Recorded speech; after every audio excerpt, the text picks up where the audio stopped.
¿Tu cuñado te ha dicho que la IA va a acabar con el sector del software? Como podemos ver en cualquier ETF de software, aquí os voy a poner uno, el sector del software en general se ha desplomado bastante con las noticias de que Anthropic, concretamente con Claude, ha sacado una especie de plugin legal que podría sustituir potencialmente a empresas de software que se encargan de esto. Yo os voy a tratar de explicar por qué pienso que esto no es así. Pero antes de esto, mira, esta es la caída del sector del software, que se ha desplomado bastante. Y algunas empresas incluso tienen caídas mucho más grandes. Y en primer lugar voy a deciros qué piensan algunos de los CEOs más importantes del mundo que trabajan con la inteligencia artificial día a día.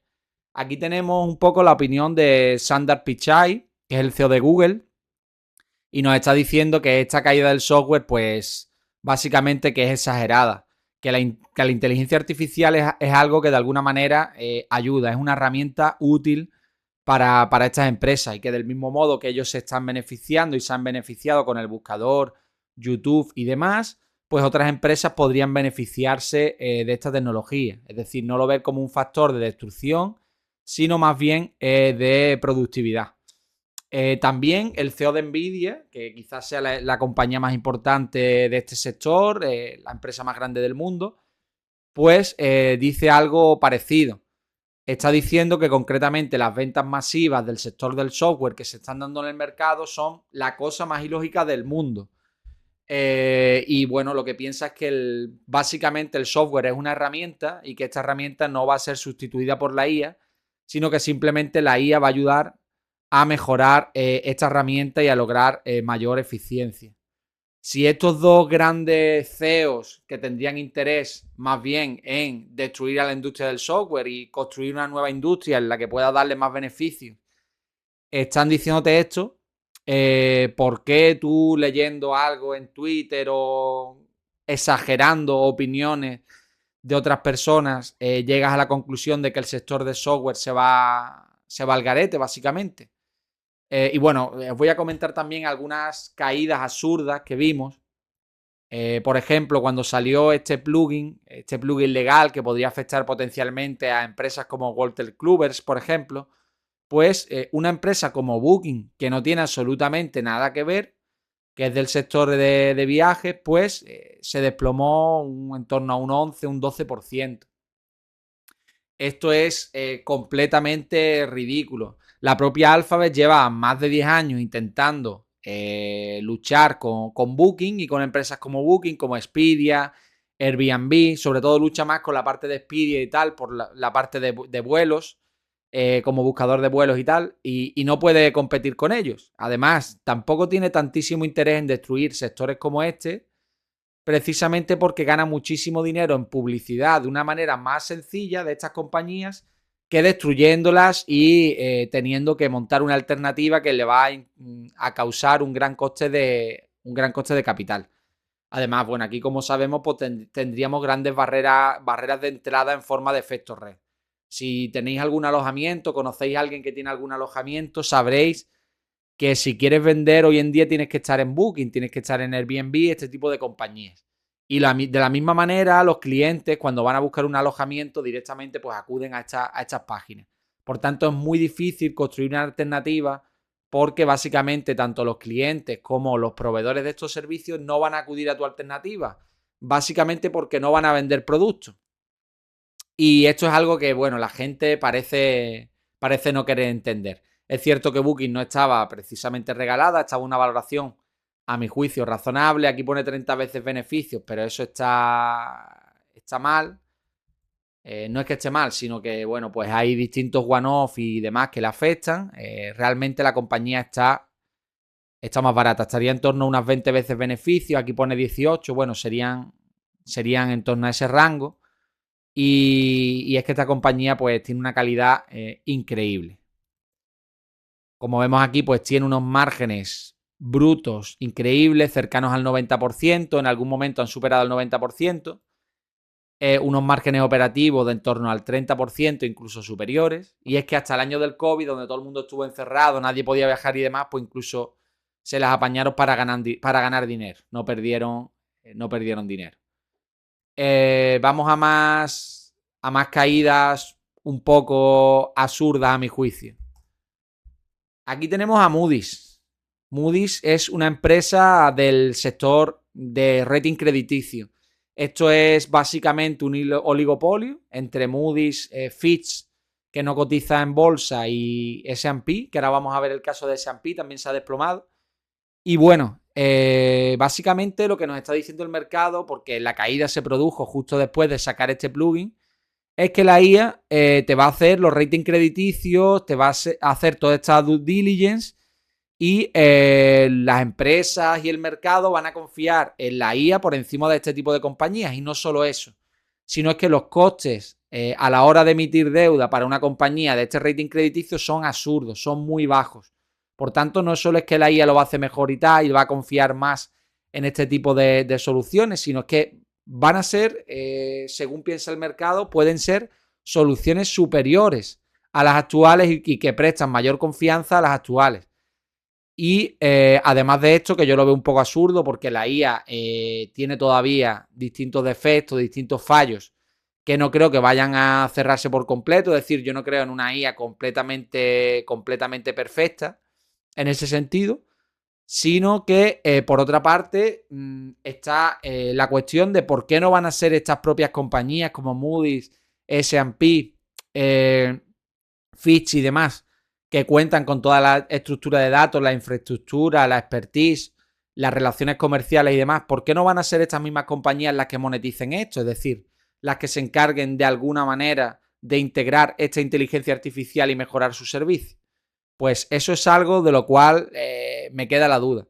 Y es que yo no solo pienso que el sector del software no va a perder fuelle con la IA, sino que yo creo que puede ser uno de los principales beneficiados.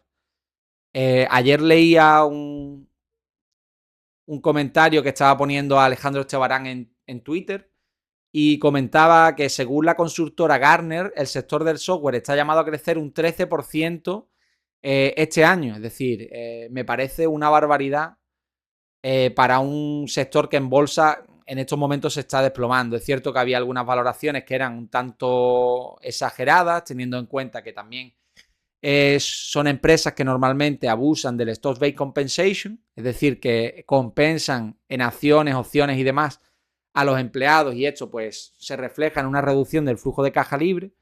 Pero aún así hay compañías que están a una valoración muy razonable, y sobre todo la calidad de los negocios y los retornos sobre el capital invertido son en general bastante altos en el sector, y además es un sector que todavía a mi juicio le queda mucho por crecer. Y bueno, aquí vemos por ejemplo Walter Kluger, que sigue, que hay un 11% y un 24% en el mes con todo el tema de la IA, todos los miedos que existen, y es que ya se ha desplomado un 60%, y como esta empresa hay muchas otras, ya está en torno a, ahí pone 14 veces beneficio. No es una empresa que siga en detalle, pero siempre ha estado a valoraciones mucho más altas por la calidad que tiene. Está 12 veces beneficios de los próximos 12 meses según las estimaciones medias de los analistas. Y aquí vemos que, bueno, es una compañía con un coste marginal decreciente, tiene unos márgenes operativos que van en sentido ascendente, los beneficios también van bien, aunque no crecen mucho, pero bueno, este tipo de software es bastante sticky normalmente, son software para instituciones gubernamentales, para soluciones legales, para salud y demás. Por tanto, y además una compañía que recompra acciones. Ha pasado de ganar en torno a $1,50 a ganar $4,5 en los últimos 9-10 años. Por tanto, esto es solo un ejemplo, ¿no? Pero hay muchas compañías interesantes dentro del sector del software que creo que se están viendo afectadas de una manera muy dramática, sin ningún tipo de sentido. Porque el razonamiento que se está dando por parte del mercado es que se va a producir una canibalización, es decir, que los propios motores de inteligencia artificial van a desarrollar sus propias soluciones software y además pues va a ser una suerte de commodity que va a tener muchos márgenes mucho más bajos y demás, y va a acabar con las soluciones de software tradicional. Lo que nos está diciendo el CEO de Nvidia, y es lo que yo pienso, es que ya hay soluciones muy asentadas con ventajas competitivas bastante importantes que de algún modo no le interesaría ni a estas compañías destruirlas, porque es más sencillo colaborar con ellas, integrarse, que producir una suerte de destrucción creativa. Y aquí es donde está un poco mi idea. Y directamente hay otras compañías que yo creo que tienen un moat bastante importante y no van a permitir que otras compañías hagan esto, es decir, que provoquen esta disrupción. Por ejemplo, vemos el caso de Adobe, que es interesante porque la tengo en cartera, ha caído un 16% este año. Yo tengo las acciones a un precio medio de $302, he ido comprando la caída. Y bueno, desde máximos históricos, pues una caída de un 60% aproximadamente también. Y bueno, el caso de Adobe ya lo he comentado en múltiples ocasiones en este canal, también en Twitter. Es que tiene barreras de entrada bastante importantes. Es decir, la gente se piensa que porque alguien haga una imagen con inteligencia artificial generativa y tal, o haga un anuncio incluso con inteligencia artificial generativa, pues ya está, ya se acabó. Se acabó la actividad creativa por parte del ser humano y el cobro de estas suscripciones. Lo primero es decir que hay costes de cambio muy importantes. Que los creativos en la industria pues están acostumbrados a trabajar con Adobe porque prácticamente hay elementos de su ecosistema que no tienen otra solución. Es decir, son los únicos que prestan un servicio igual de manera integrada de esta calidad y demás. Photoshop, pues toda la parte de Photoshop, por ejemplo, sí tiene alternativas e incluso gratuitas, pero ninguna tiene el nivel de integración y la calidad del ecosistema de Adobe. Y bueno, también tiene formatos propietarios, en definitiva. He hablado bastante de esto, pero sinceramente creo que es mucho más probable que Adobe integre la inteligencia artificial en sus servicios, como ya está haciendo, y continúe creciendo su base de clientes, continúe expandiendo sus márgenes, a que se produzca una canibalización. El riesgo más grande de Adobe sería, en este caso, que la inteligencia artificial mejore la eficiencia, eso sí, y tengan menos licencias, aunque más empresas y demás, y más economía pase por sus manos, pero van a tener un número menor de licencias. Y esto creo que podría compensarlo con subidas de precios por una parte y también con monetizar el uso de la inteligencia artificial, es decir, el coste por output que tiene Adobe, pues de alguna manera implementar un pago superior a los usuarios que lo utilicen en determinados límites. Es decir, tú tendrías tu suscripción de Adobe y si usas la inteligencia artificial, pues por cada crédito vas a pagar una cantidad que es superior de la cual Adobe le va a repercutir, por ejemplo, a Google y demás. Es decir, aquí Google, OpenAI y demás tendrían una especie de negocio de royalties, cobrarían por el uso de estos outputs de su inteligencia artificial que están perfectamente integrados en Adobe. Y ni OpenAI ni Alphabet tendrían demasiados incentivos para cargarse el negocio de Adobe, porque ya están obteniendo rendimiento sin tener que competir con él, ni creo que fuera fácil competir con Adobe aún así. Con que hubiera una inteligencia artificial dispuesta a integrarse y en el ecosistema de Adobe, o bien la que está desarrollando Adobe mismo, que es Firefly, hasta el momento no llega al nivel de las otras, pero si llega, pues sería una solución propia que podrían utilizar los usuarios. Y además, pues Adobe estaría aún así dispuesto a pagarle a Google y a OpenAI por estos servicios, siempre y cuando sea el usuario final el que se encargue de estos costes. Por último, reseñar que, bueno, para las empresas grandes que son los principales clientes de Adobe, el coste del software es ínfimo. Es decir, hay aquí gente en Twitter que me dice, joder, es que las suscripciones de Adobe son muy caras. Son muy caras para ti. Tú eres un usuario particular desde tu casa y a lo mejor quieres usar Adobe de forma profesional, pero y te parece muy caro. Pero para una empresa es un coste muy barato, que a lo mejor puede ser el 0,2% del coste de un empleado anualmente en Estados Unidos. O de un 1% si son salarios inferiores y demás. Depende, pero aún así sería un coste muy bajo.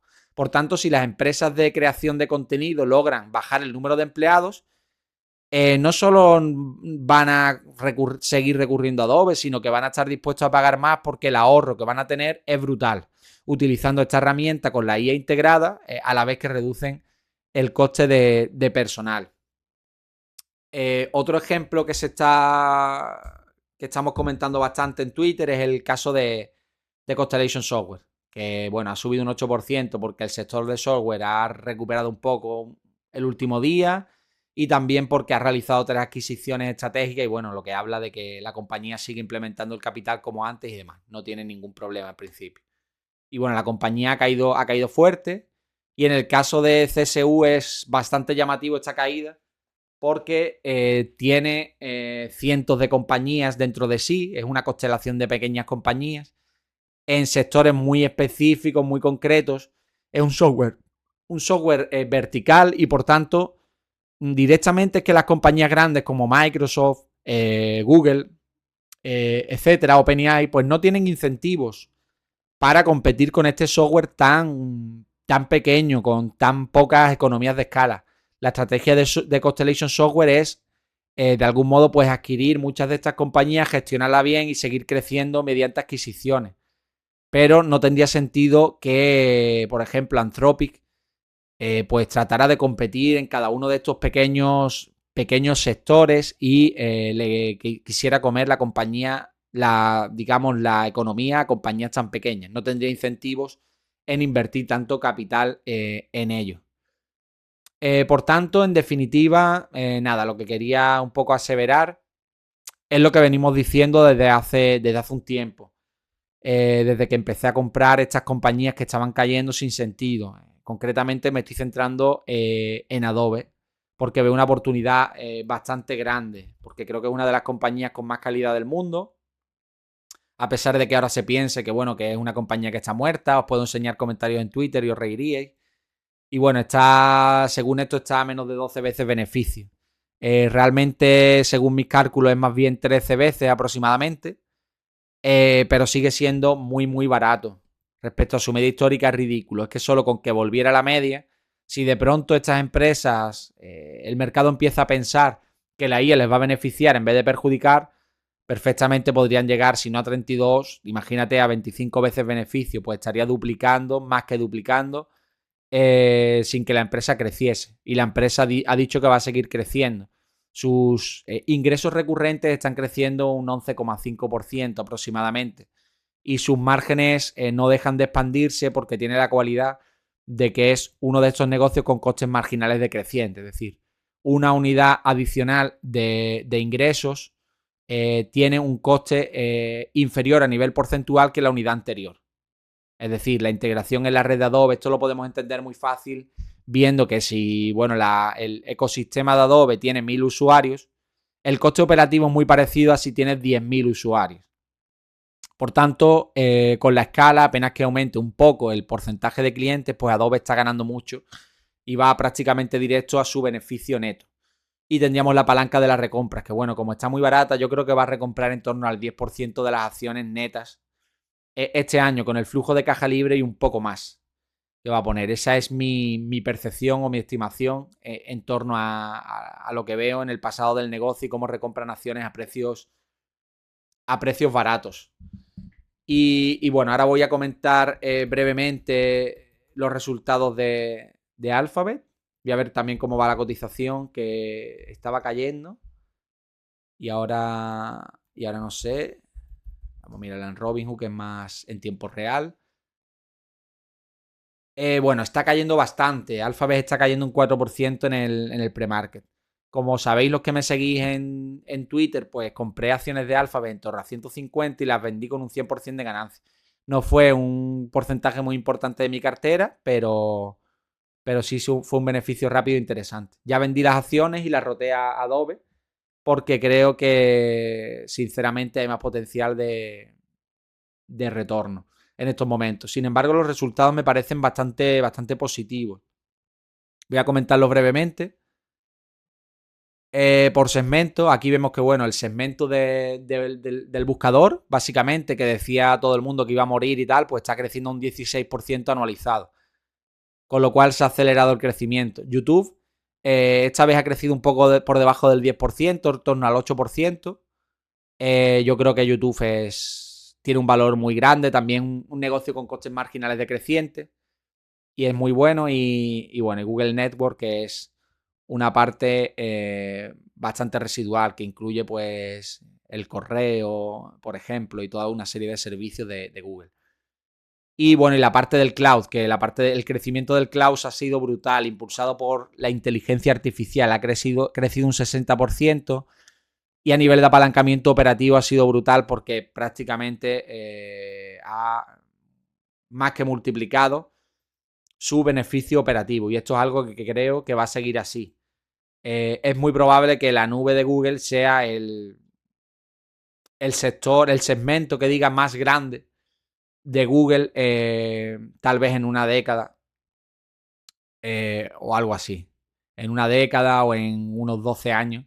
Lo más probable es que sea el segmento más grande, por encima del buscador, aunque el buscador también siga creciendo. Creo que Google es un negocio muy, muy bueno. Es cierto que para un inversor de muy largo plazo, una inversión como Google, aunque tenga un riesgo de disrupción, claro está, podría ser muy buena porque tiene retornos sobre el capital invertido bastante altos, casi del 30%. Y esto, bueno, si mantenemos una inversión muy a largo plazo, suele parecerse mucho al retorno que vamos a tener como inversores. Se suaviza el precio que hemos pagado, digamos. Por ver la evolución de Google, pues vemos que el crecimiento se está acelerando por la inteligencia artificial. Sin embargo, ¿qué me parece a mí un poco preocupante? Aunque también por otra parte pienso que estos CEOs, como el CEO de Nvidia, de Google, de Meta, saben infinitas veces más que yo acerca de estas cuestiones y de otras muchas, porque si no, no estarían ahí. Si no, no serían los propietarios de las empresas más grandes y más portentosas del mundo. Ha aumentado la inversión, es decir, el CAPEX, prácticamente desde los 80 billion hasta los 160 billion. Tened en cuenta que el mercado se esperaba 120 billion. Y los analistas y la gente que en general sigue a Wall Street no suelen equivocarse por tanto en sus análisis.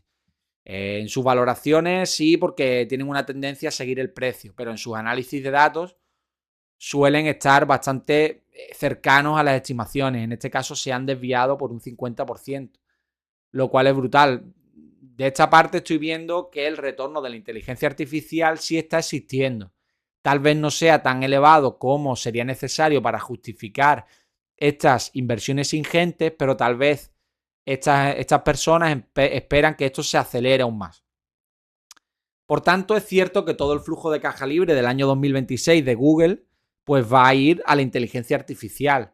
Si contabilizamos esto como capes de crecimiento y entendemos que van a tener unos retornos razonables y en línea con sus retornos históricos, no hay ningún problema. Está todo ok, incluso es un impulso de su crecimiento.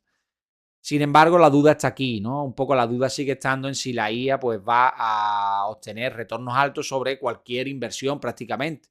No te hablo de inversiones pues de 20, 30 billions, sino ya estamos en 180 billions. Con lo cual, ¿qué retorno hay que tener y qué crecimiento a nivel de ingresos durante cuánto tiempo para compensar estas inversiones? Pues algo que el mercado creo que en algún momento pondrá en duda. En estos momentos no sé si está, digamos, siendo penalizada por eso, o tal vez porque las estimaciones de los inversores eran tan elevadas o las expectativas eran tan elevadas que no han llegado a lo que se esperaba. Es cierto que la compañía había subido mucho en los últimos tiempos. Si vemos a un año, pues bueno, ha subido un 70, 60 y tantos por ciento, y desde el pozo, pues aún más. Por tanto, desde 145 pues ha pasado a 340 prácticamente. O sea que básicamente el mercado está tirando a la compañía, a veces no se sabe por qué, los resultados son muy buenos.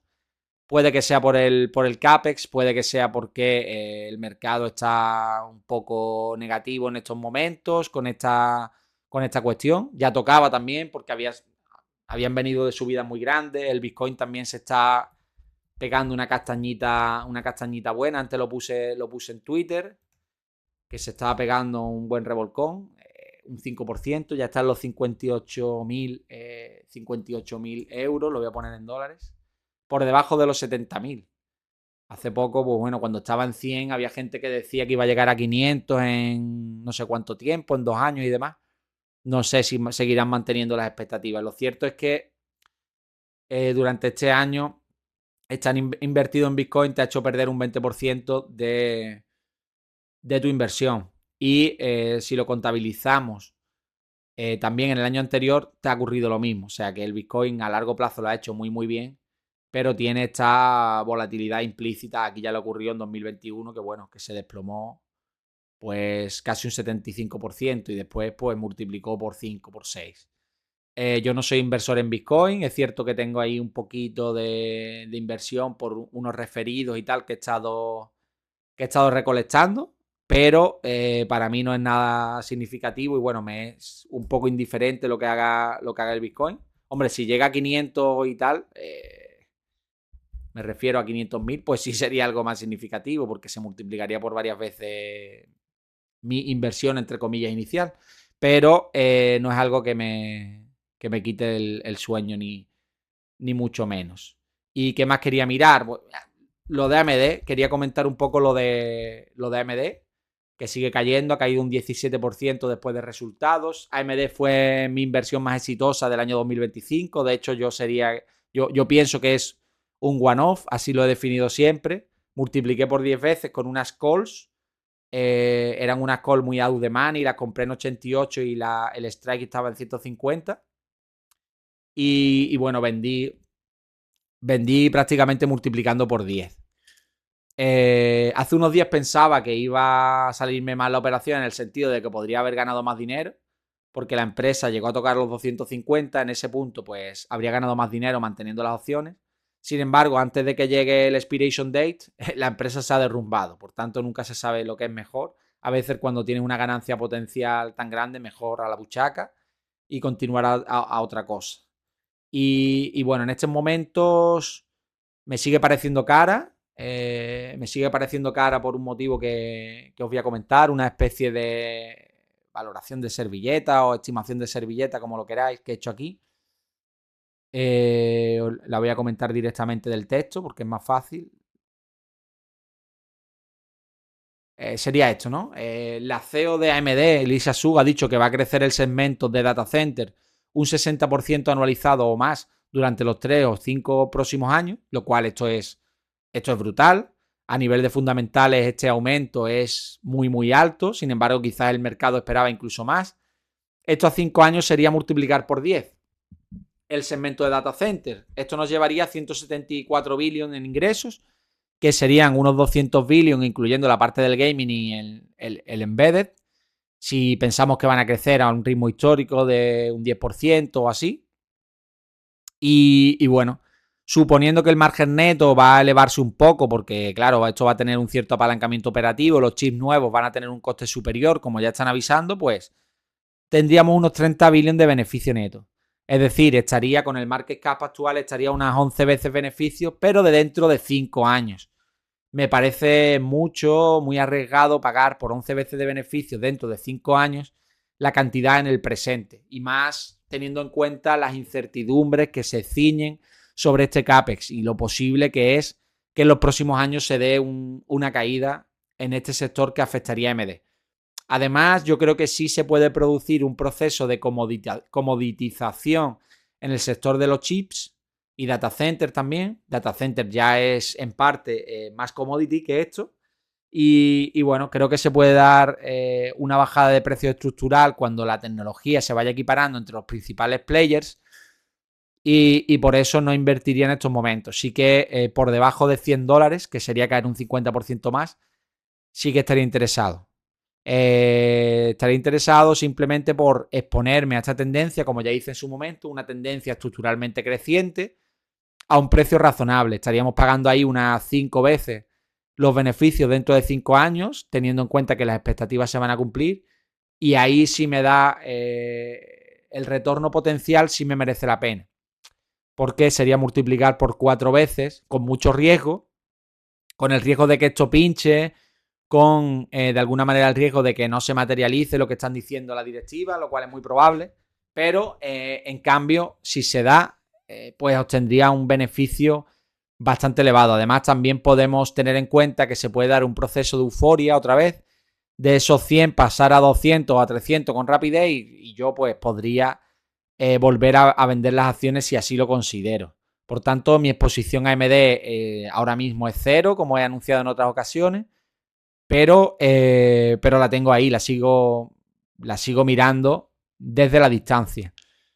Y bueno, vi la conference call, estuvo bastante interesante, yo vi bastante positivo lo que comentaba. Es cierto que el sector del gaming pues es cíclico y dijo que el año que viene pues ahí como que no se espera crecimiento y tal, se espera incluso que pueda decrecer. Pero esto es algo que hemos visto a lo largo de su historia, depende del lanzamiento de productos, de los ciclos de la industria del videojuego y esto no constituye un problema. Además, no es lo que está mirando el mercado está mirando la parte de la IA, sobre todo. Por tanto, para mí una empresa bastante top, Lisasu una buena CEO, pero no está a un precio razonable. Desde mi punto de vista, por supuesto, que no quiero decir que quien está invertido lo esté haciendo mal. Y bueno, aquí queríamos ver lo que está pasando con Sea Limited. Estoy invertido en Sea Limited y básicamente la tengo a $117. La he comprado recientemente porque me parece que esta caída no tiene demasiado sentido. La compañía está ahora mismo por debajo de las 3 veces ventas del próximo año. La pondero en veces ventas básicamente porque es una compañía todavía joven que está creciendo sus márgenes operativos de manera recurrente y creo que tiene mucho margen para amplificar sus beneficios. Por tanto, no te voy a decir que esta empresa está a 40 o 35 veces beneficios porque no me parece que sea razonable. Me parece que esos beneficios van a crecer a un porcentaje muy superior de lo que crecen las ventas por el apalancamiento, ¿no? Y básicamente es una compañía que ha vuelto a crecer por encima del 35%. Esto es una locura. Además, se está expandiendo en Sudamérica, por ejemplo, en Brasil. Sería una oportunidad, creo, el mercado de Argentina, el mercado de Venezuela, si termina por despejarse la cosa a nivel político. Y en el sudeste asiático es un player que está ganando. El miedo de que TikTok siga penetrando, como ya ha hecho en el pasado, sin ningún problema para Sea Limited, está ahí y ahora parece que es un miedo más exacerbado. Recientemente escuché una entrevista a su CEO, Forrest Lee, y me gusta muchísimo el enfoque que tiene. Es un enfoque de largo plazo, un enfoque cuidando al máximo el detalle, tiene como referencia a Amazon, lo comenta mucho, ha dicho que admira a la compañía. Y yo estuve allí en Tailandia hace ya varios años, en 2021, y vi una eficiencia muy grande a la hora de enviarte un producto, por ejemplo. Es que te llegaba, aunque fuera una zona más o menos aislada, te llegaba en cuestión de un día o 2 días como mucho. Es decir, era una locura para un país que no tiene una infraestructura tan desarrollada como por ejemplo España. Allí mucha gente iba en moto, ¿sabes? Que es que aquello no era como Estados Unidos, ni mucho menos, ni tan siquiera como un país de la Unión Europea en muchos aspectos, pero en el aspecto de la logística y del envío de paquetes era una locura. Funcionaba muy, muy bien. Después, por otra parte, tenemos que del negocio del gaming, que fue donde empezó todo, nació de la nada el negocio del fintech, básicamente porque la gente no te podía pagar. Es decir, la gente no te podía pagar porque era un modelo freemium y quería pagarte por su servicio y no tenía una tarjeta de crédito porque todavía en el sudeste asiático la banca no está tan desarrollada y las soluciones de pago pues prácticamente no te permitían pedir un préstamo online como lo hacemos ahora, todas estas cosas. Pues él vio una necesidad y dijo, allá vamos. Y el segmento de fintech está creciendo a un 60%, es una locura. Son sectores que pueden aumentar bastante sus márgenes y que pueden seguir expandiéndose. Por tanto, yo creo que aquí existe muchísimo rendimiento potencial. Que es probable que la compañía entre en problemas, TikTok le compita y sea una compañía en decadencia. Pues es probable, son sectores muy competidos y básicamente pues tienes que mantenerte al filo de la innovación continuamente. Pero si lo sigue haciendo medianamente bien, es que simplemente quiero que veáis el PIB per cápita, perdona, del sudeste asiático.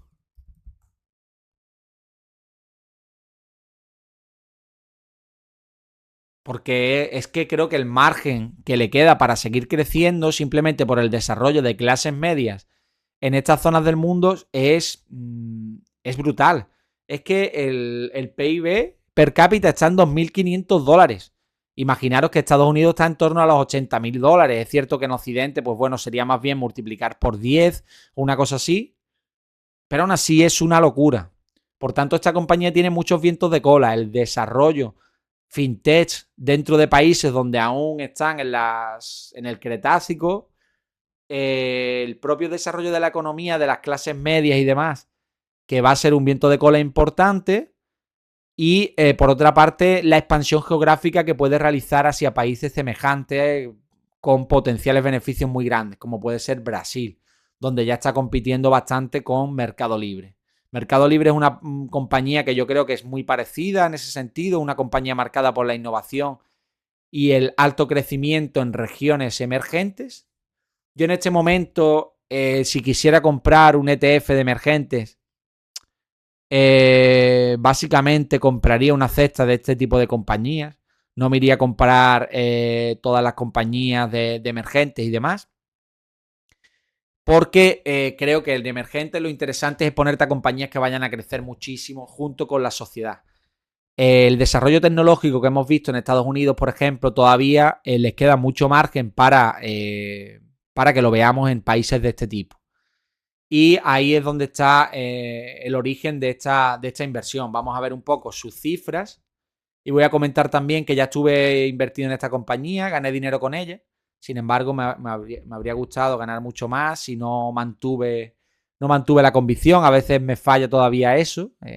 Suelo comprar a buenos precios y obtener buenos retornos, pero no suelo vender tan bien como me gustaría. Eso es una asignatura pendiente que tengo. Bueno, a nivel de ingresos, esto es magia. Vemos cómo pasa por crecimientos súper elevados. Y aquí en este estancamiento, en el año 2022, la bolsa, como sabéis, estuvo bastante dolida con el tema de las tasas de interés, el tema de los bonos, que se pegaron un leñazo bueno, y también algunas acciones tecnológicas y demás, la bolsa cayó, ¿no? Pues aquí estuvo esta caída, sí pasó a crecer un 5%, a priorizar los beneficios, es decir, a priorizar la generación de flujo de caja y los beneficios. Y entonces pues dejó de invertir tanto y tal. Pero esa estrategia ha cambiado de nuevo. Y ya la compañía que ha entrado en beneficios, sobre todo porque tiene a la vaca lechera del gaming con un Free Fire súper dominante en ese aspecto, pues ha pasado a crecer a ritmos muy altos. Se espera que el año que viene crezca en torno al 25%, si no recuerdo mal. Sí, en torno al 24% en la media de los analistas, que sigue siendo mucho. Aún así, si hace como este año y bate expectativas, pues estaríamos ante un crecimiento muy alto para la valoración que tiene la compañía. Vemos que está a 2,4 veces ventas del próximo año. Y bueno, vemos que la media son 6 veces, más del doble. La compañía es una compañía mucho mejor que antes. Es cierto que no va a tener los crecimientos del 100% anualizado. Yo espero que no los tenga. Pero no es lógico que cotice a 16 veces free cash flow, teniendo en cuenta, y a 24 veces beneficios, teniendo en cuenta que todo esto va a mejorar mucho a nivel de margen. Tal vez el relato es que va a tener que competir con TikTok, con Mercado Libre y tal, y eso va a dolerle a los márgenes.